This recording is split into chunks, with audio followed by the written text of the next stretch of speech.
Oh, how to improve NA? Oh, we don't. Let's leave. How to improve NA. All right, that's the end of it. 10 minutes from a 2-hour podcast, Matt. Come on. Okay, my bad. I apologize. I thought we were at the end because my vision is blurring. I'm weary.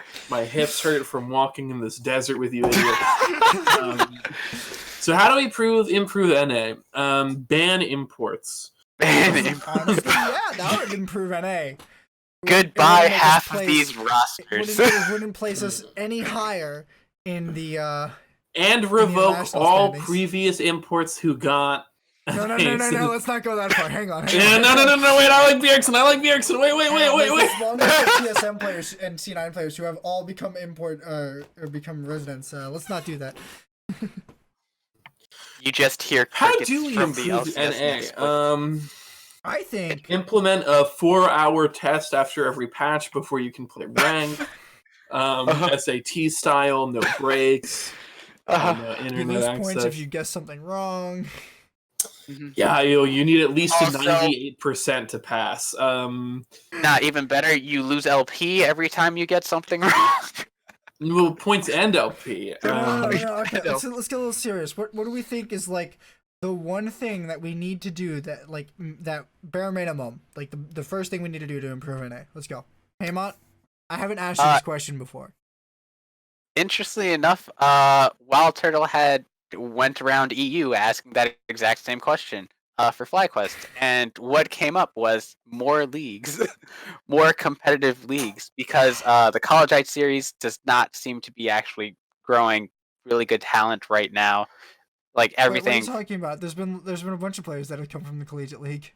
From Maryville University has been the best collegiate team that's been there, and it's been JJ, and the Maryville University coach was picked up by FlyQuest before when they first went over, if I remember correctly. Adrian had a few good years. Adrian, the support player. Okay. He started in collegiate and got to college on a scholarship for support. But for right now, it doesn't seem to be producing as much talent or that is needed. And it feels like if you were able to have more leagues, like maybe an Eastern, Western, Midwestern official team that you'd be able to work with, it could work out better. That's gonna help. Just more opportunities. Well, here's the thing. Even if we take the improving NA players out of the equation, that wouldn't really help NA like at all. It might help add a little bit of forward momentum for new players to like learn to be in a team environment. Mm-hmm. But they're like, look at all the Koreans that have come over and done nothing. Like, is that they some of them have won worlds and we're not doing better with them? Like, is that gonna matter? Like, they know how to play in a team. They know how to win worlds. I wonder if it's because like world's caliber Koreans sometimes like don't come until the ends of their careers, right? Like, yeah, it's because they're coming for a paycheck. They're coming for the like retirement home. Most of them don't actually want to win worlds anymore. The ones that do want to win worlds haven't won worlds since 2013 because their name is Impact. But at least he's trying though. He's not a retirement home case. He's trying like a motherfucker. Yeah.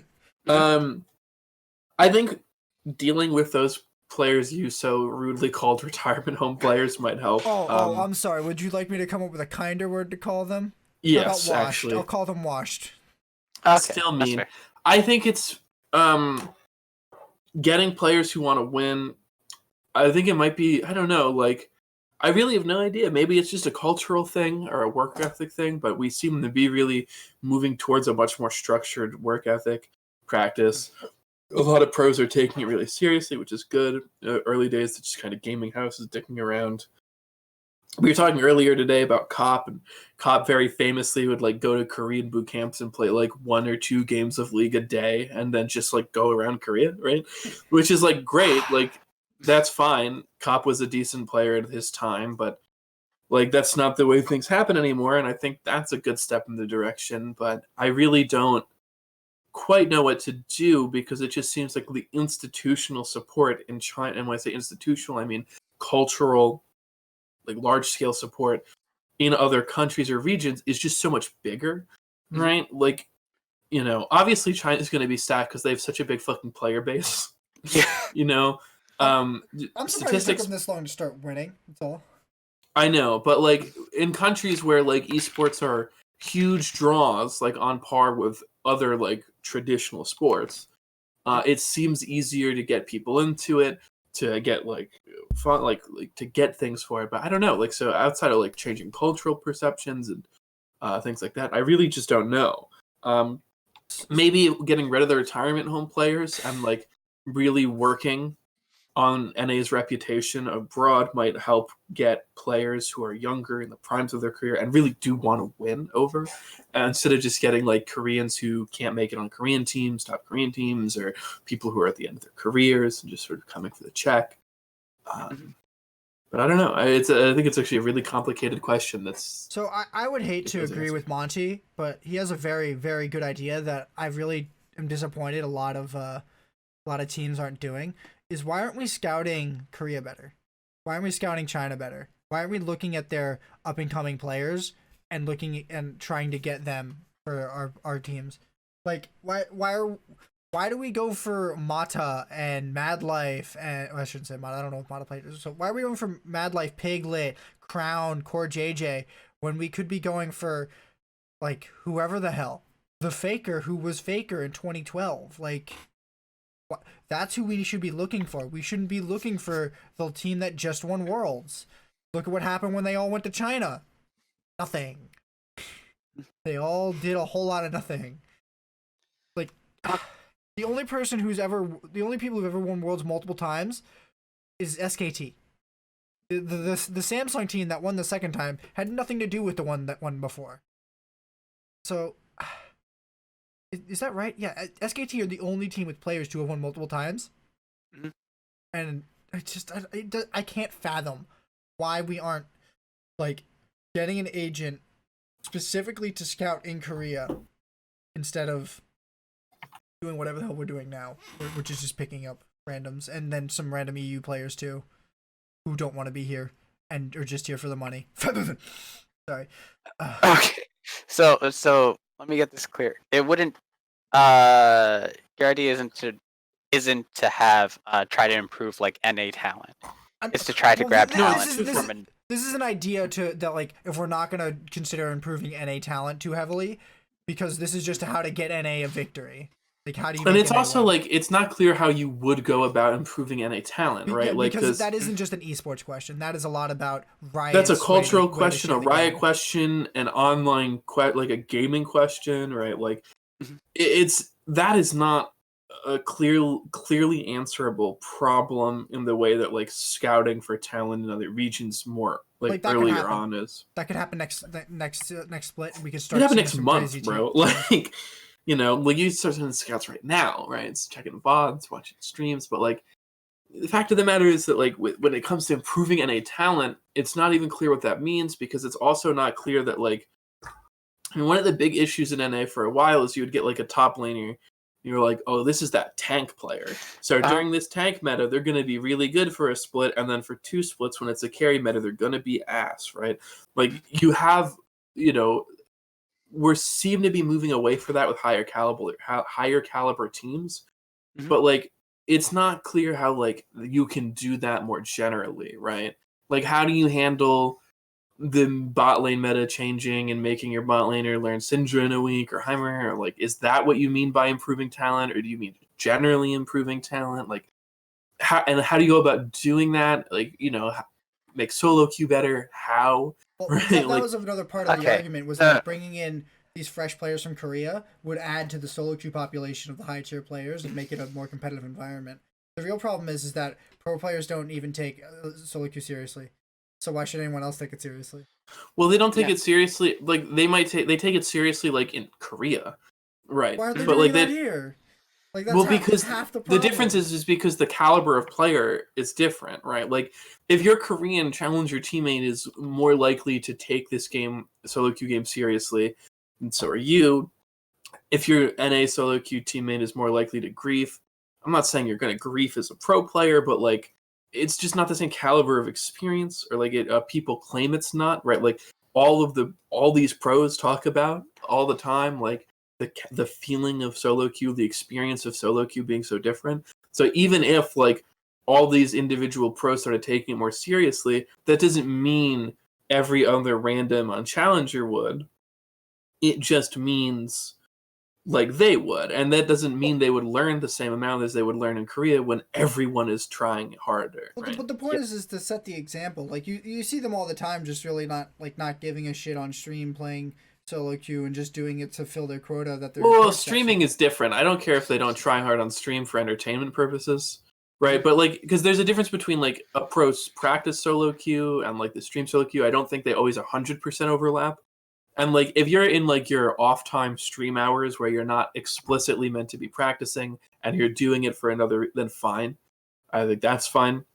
But I mean, like, do you really think like every pro player trying harder would all of a sudden like reform T1 and like try to make him try as hard as possible, or like people like that? Like, I really don't think that like that setting the example thing is like it's a start, but it's not like a solution to a cultural attitude, right? Like, you can't just have this small group of people be like, well, we're gonna be high and mighty, and then everyone else will. It's like, no, it's like that's not how this works, right? Like, there are other reasons that people are acting like this other than the pros. I'm saying it as like that has to be like the first thing we need to do. It is a deeper problem, but this will definitely do a lot towards changing people's perception of how solo queue works. Because I'm tired of people like Night Blue smurfing in platinum and being like, "Oh yeah, I'm challenger. These guys fucking suck." Ha ha ha. I'm just like, Night Blue's not a pro though. Yeah, but he's a challenger. Yeah, but he's doing that because he wants to make money. Yeah. I don't know. I absolutely hate when challenger players are just smurfing around, acting like everyone else is so garbage because they're playing 8 divisions down from them. The only time I think it's permissible is if it's a fucking 5-man flex queue meme. And everyone's picking like Twitch like 5 marksmen, right? Then like flex however hard you want. I don't care. I did agree that is a problem, but like that's a problem because like the reason he's doing that is because he's making money, right? Like he wouldn't do that if he started losing money doing it. All right, but what I really wanted to clarify is that this doesn't improve any talent. It improves hopefully within 1 or 2 years, or the NA/LCS overall, and then from there you can go and maybe improve NA talent. What is that? What's the difference? NA talent are the NA players in an NA solo queue though, or NA LCS though. So yes. Like improving NA talent is improving. It's a LCS. very no, because thing, what I'm saying, saying, LCS players are Koreans. Does it matter? Yeah, that's what the point that I'm getting at. It doesn't improve NA talent; it improves the NA LCS. So what are you really doing there? That's the thing. If you do this, you're just trying to get the North American. I shouldn't say North American. You're just trying to get the League of Legends Championship Series a ring or a crown or a cup or whatever the fuck you want to call it. Like that's all. That's all you're doing. But like, I don't think that is the worst thing. Like, I'm not totally against imports existing in the North American system. I'm just against their like North America seeming reliance on them to do well. I don't think we even need to do that. I think you can definitely put together decent teams with full NA players. Like, imagine a team with Licorice, Damonte, Double Lift, Biofrost, and Dardoch. That's a pretty good team. That team gets fucking clapped internationally. Maybe. But like that team gets violated internationally. You gotta try. I think that team would finish first place, especially because it just no fucking shot, dude. And it has the best AD carry in the league on it. I don't think that happens right now, but there's that's not happening right now. That's not happening in like a million years. That'll never happen. Okay. Even in a world where you're allowed no imports, that team's never getting made. But like I said, if you have at least more tournaments and stuff that people can work to achieve, maybe not even major tournaments, just like city leagues where you could go to and you can get a little bit of prize money. It at least motivates you to try a bit harder. That's the thing. Mm-hmm. Just Google like League of Legends city leagues. There's a whole thing already out there for it. He's right. They were trying to work with me in when I was working with the club, and I'm just like, I can't do anything. I'm just gonna ignore this. This isn't helpful. Like, I don't have time to waste trying to figure out who the fuck you are and how useful this is to me. But then there's also like shit like the TCS or Rift Rivals. I wish Rift Rivals was a little bit more competitive, but the TCS turned into a really competitive tournament because they put a 700 LP bar on it. If you were below 700 LP challenger, you really couldn't compete. I think the only one who was allowed in that was below that was Disguised Toast because somebody had to someone got dropped off a team for some reason or another, and he failed. So. Yeah. And fill cases are different. Fill cases are fine. I mean, I'm pretty sure it was last minute. I have no idea the specifics, but it was not. I don't think anybody was blaming the dude who had to leave or the team specifically, but it was just some people were shitting on Disguised Toast or being mad that he was allowed in there, and it was like, it's not really. It was a bad situation. Nobody was happy about it. It wasn't gonna get better. What's from? Are we done? We might be, Matt. You have to do something first. I just want to know if you take us on home? Yeah. I think I can. That's gonna do it for the first episode of the legendary League of Legends podcast. I forgot to do this at the beginning of this episode. Fuck. After these first 3 preseason podcasts, the preseason trilogy, of course, the original trilogy, all episodes will be uploaded to a dedicated channel that'll be linked in the description, called Legendary Podcasts. I don't think you can Google search for it yet because it hasn't posted a damn thing. But yeah, so you can go there. If you need to find it right now, you can go to my YouTube channel and look under the extra channel things. It's going to be there. Besides that, catch us probably at 7 o'clock on Tuesdays, because I bet you the change is going to be that Monday night has games on it, so we're not going to be able to stream then if we wanted to. And also we can't. Yeah. All right. And have a nice night. Have a good night, fellas. Yep. Oh my god.